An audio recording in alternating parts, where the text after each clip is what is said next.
L'entrepreneur français a une créativité hors du commun. Pourquoi n'est-il pas riche? Pourquoi la France n'est-elle pas une puissance économique? Les entrepreneurs mènent l'enquête. L'épisode d'aujourd'hui, la solution de l'énigme. Notre enquête nous a montré deux différences surprenantes entre les entrepreneurs français et étrangers. Premièrement, le dirigeant français est un modèle unique. Son entreprise, c'est lui. Il l'a créée pour réaliser une idée qui lui tient à cœur. Comme Bernard Palissy, il est prêt à tout sacrifier pour la faire réussir. Et il déborde de ressources. Le français sait faire ce que les autres ne savent pas faire. Le potentiel de notre pays est là.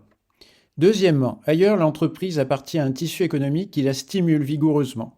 Le dirigeant français, lui, est seul. Pire, le français se méfie du français. Cette particularité française a deux conséquences contre-intuitives. Le français n'achetant pas français, l'innovation ne trouve pas de marché et n'a pas d'avenir. Nos entreprises stagnent, elles ne créent pas d'emplois et ne comblent pas les déficits de l'État par l'activité qu'elles créent. Le gros de l'apprentissage humain est mimétisme. Coupée du monde, l'entreprise est incapable d'apprendre. Elle n'acquiert pas les techniques nouvelles de management et de production. De même, la stratégie de l'entreprise est tirée par son environnement. Faute d'environnement, la PME est inerte. L'essentiel de notre problème national est là. Nous sommes le seul pays dans ce cas. Mais ce n'est pas tout. Ce constat met l'économiste en défaut. Pourquoi? Pour l'économiste, le dirigeant français, faute de rentabilité, ne peut innover, se différencier, d'où guerre des prix suicidaire. Eh bien, c'est faux. Nous constatons que nos entreprises ont une trésorerie ignorée. Elle tient à ce qu'elles ne sont pas correctement gérées. L'entrepreneur est un artisan, l'économie, le succès financier, le commerce n'appartiennent pas à son vocabulaire. Et surtout, il est seul.